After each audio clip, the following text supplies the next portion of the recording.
Joining us right now is a man who's a future billionaire, we all believe. Incredible businessman, incredible podcast host, unbelievable stand-up comedian, friend of the show. Ladies and gentlemen, Tom Segura. Yeah! What's up, guys? Where are you at? New York?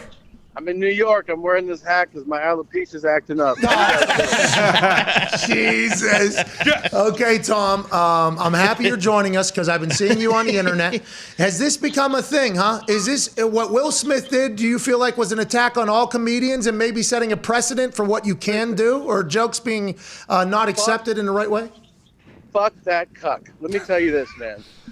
All right. The idea that your entitled ass thinks because your feelings are hurt, you get to assault one of the all-time greats because you fucking feel. And then the cowards, the spineless cowards that are in Hollywood, in comedy. We have a list going of these fucking guys. Anybody who did not stand up and say some shit for Chris Rock, we're going to ruin your fucking life. I just want you to know that. How come? Do you feel like that was an attack on all of comedy there?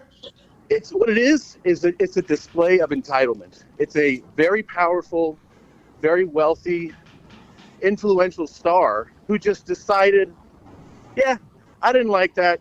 I'm going to smack you. And then gets to sit down, collect his award, get a round of applause, enjoy his night. It's insane. It's like a gross exaggeration of, you see it all the time. I mean, you see entitlement everywhere. And that was on full display for the world to see. I have fucking zero respect for that bitch, and I feel like more people need to come out and say it. It's unacceptable. Tom, what do you think Chris Rock was going to say? He held himself back. I feel like he was very composed. It looked like he had something stunned. He was up. Stunned. He was stunned. He's a professional. He was stunned. He actually, you could tell when Will walks up that he's like, oh, this is gonna be a funny bit. You're gonna do something hilarious right now. And he gets smacked and he just doesn't even know. Tom, what to do. Imagine if he walks up to him, puts his arm around him, and like they start like doing like something like that could have happened there, right? I mean, there could have been a funny bit that could have continued in that whole thing. Clearly, that's what he thinks is going to happen. He clearly thinks that's going to happen, and it's amazing that he could even recover and move on. I mean, it's look, dude, it's wild that guy is getting away with that, and I just, it's just entitlement. I mean, it reminds me, I used to live in LA, and you'd be like on Beverly or Rodeo, and you see these people in like Bentleys double park or be like in a handicap zone, and then a parking enforcement person would be like, hey, you can't park here, and then the person in the Bentley goes, yeah, there's no spaces, and you're like, yeah, fuckface. That's what happens. Like, go find a place to park. And sometimes the person would get intimidated and be like, okay. And then sometimes they'd be like, I don't give a fuck. Here's your ticket. And that's what Will Smith needs. He needs a big old fucking parking ticket. Okay? Hell yeah. Tom, what are you doing in New York? You doing shows? And is every comedian going to have a take on the Chris Rock, Will Smith in their bit? Well, probably. I mean, I'll just let you know, if you come on my stage, I'm not saying, we know I can't jump. I'm not saying I can fight, but I'll bite your fucking face off. You're fucked. I will disembowel you in front of your family if you come on my stage. So, that's awesome. I would tell you to get tickets, but all my shit's sold out. I make fucking Hey, even the Spanish... I make a post-immunized Aaron Rodgers money, so you can't fuck with me. Do you do the Spanish shows still as well, and are those sold out too? I throw them in sometimes. Like, I throw a little Spanish shit in just because I'm bilingual. I'm working on Italian now. I might do a third fucking language, but I mean, dude, I just give people a little taste right now. But no, this tour is wild. It's fucking huge, man, and I'm just happy. I'm happy that I get to do it. And I'm just, people in power like that need to be checked. I'll just say that. They need to be checked. You don't get to do that. You're a fucking cow. And there's people who actually have the fucking balls to tell me. They're like, you need to stay out of business as it isn't yours. This is my business. It's my business more than it's your fucking business. So don't you think you can actually give me a lecture on what happens on a stage. Tom, you ever get into an uncomfortable situation like that with anybody? Because some of those corporate gigs I've heard from comedians are like the worst. So I assume these types of situations arise or no? I mean, I've never had that in particular happen. I've had people try to stop shows. I've had people who are like, that joke is, horribly tasteless, move on. As a comedian, you just have to navigate it. Sometimes you just slam them, or you figure out a way in the situation. I've been like, if you don't like this joke, you can fucking leave, which is honestly the best philosophy, I think, for comedy.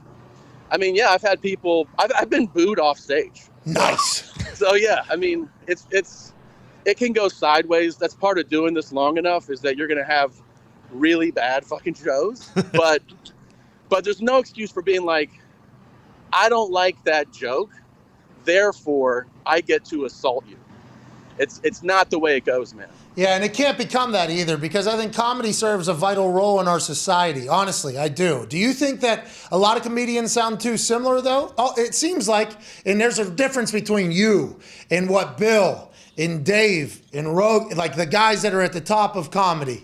Kevin Hart can sell out an arena anytime he wants. But it feels like there's a lot of comedians that are just doing comedy, and they're all kind of doing the same thing. Do you get the sense of that, or do you think the future of comedy's in okay hands, or no? I think we're in great hands. There's a lot of I'm in New York right now. There's so many funny dudes here. I just ran into Chris Stefano. There's Andrew Schultz. Hey, he's hold on. Norman. Hey, two things. Andrew Schultz had a 3-minute bit to open his Flagrant 2 on Will Smith and Chris Rock, and it was, it was very cleverly put together. And then Chris Stefano, he tweeted me to come on the show. I don't know who the fuck he is. Seems like a good guy. Everybody likes him, though. Is that accurate? He's fucking hilarious, dude. Him, Sam Morril, those guys are super fucking funny, and they're all blowing up. Tim Dillon too. They're super funny, and I think everything's in good hands. And there's hilarious people. There's always going to be people that sound like people just because they're trying to be fucking the next Pat McAfee, AJ Hawk. You know what I mean? No, nobody's trying to do that. Look at these guys. You guys are fucking retired. You guys look like you can play today. Well, I got a match this weekend. I didn't know if Mystic Rick or whatever knew that. I got a match this weekend, Tom Segura. Sounds like. You look fucking yoked. Thanks, man. It's like I tried to do the rehab that you had to do on your arm, on my arms. I tried to look like you in there. You coming off the top rope all Logan Paul style or what? What you doing, man? I mean, if I can look anything like Logan Paul, I'll be pumped up about that. And if I could be as successful as that fucking guy, I'd be pumped up. I would be absolutely drowning in fucking wet box all day if I looked like that guy. That fucking guy. Jesus Christ. Good for him. I jack off to his abs. You're fucking perfect. All right, Tom. Thank you for joining us today, man. Hey, shout out to FanDuel. Tom Segura. Yeah! Oh, he's the best. Weapon. Big fan. He's kind of drawn his line in the sand with this situation. Very much so. Seems like a lot of comedians. Yeah, he's not the only one. Schultz, I watched Schultz do literally, I believe he was wearing a night costume. Okay, I saw the thumbnail. I haven't watched it. Okay, worth it. I mean, just the brains of some of those comedians. That's why I think I won't do it anymore, because once I watch somebody who's very good at it, I'm like, oh my God, I am disrespecting this so much, because the writing, the clever tie-ins and that's a big deal. I think personally, if you're going to do it, I think you should be incredible at it, because there's a lot of people that are, and then there's a lot of people that aren't.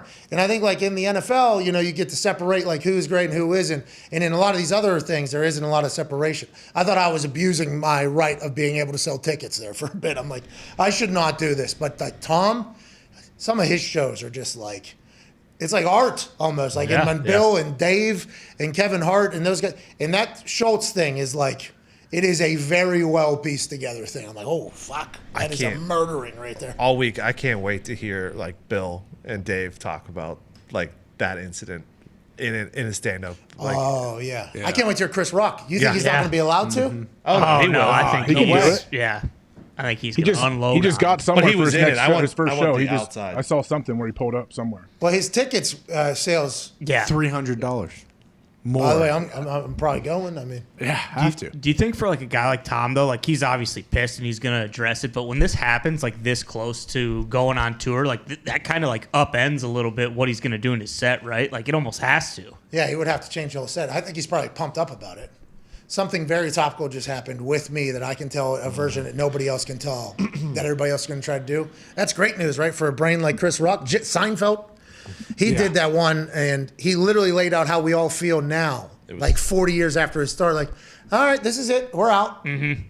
And we're all thinking about how we're going to get home, when we're going to get home. It was like literally he was talking exactly for everybody. It's like that type of brain is just not something everybody has. I have a lot of respect for it. I can't wait to hear what Tom says about the situation. It seems like he is fiery about this. I saw when Tom jumped on Twitter instantly, and I was like, yes, he is not going to back down off this one. Remember Kreischer, who's Tom Segura's guy, Two Bears, One Cave, also Your Mom's House podcast, I believe he's a part of, Tom Segura. He makes a lot of stuff.